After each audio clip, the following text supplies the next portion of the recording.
જે મારા હાથમાં જોતા હોય કંઈક લાગી ગયું. કેમ કરતા પડી એટલે એવું હતું કે સાહેબ છે ને મને બહાર ઓછે કામ કરવાનું કીધું હતું, તો મને એમ થયું કે પેલા જમી આવું પછી હું કરે, તો ઉતાવળમાં જેવો સડવા ગયો એવો પડ્યો. કેમ તને કંપની હેલ્મેટ નથી આપતી? કંપની તો હેલ્મેટ આપ્યું હતું. કેમ સેફ્ટી બેલ્ટ નથી આપતી?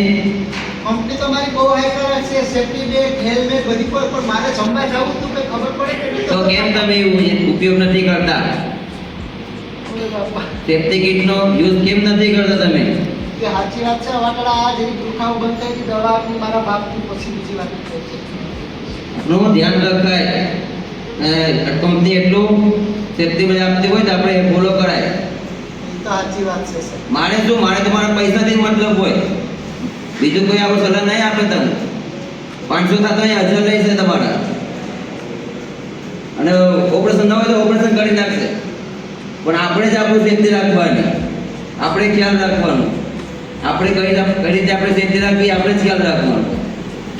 હવે દવા ના હોય એટલે પછી સેફ્ટીનું કાંઈ.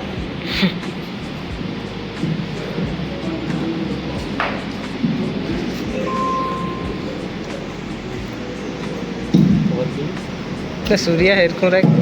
હવે બહુ ફ્રેક્ચર થઈ ગયું છે. હવે આમાં ભેગું નહીં થાય, કયો પાછો નહીં આવે.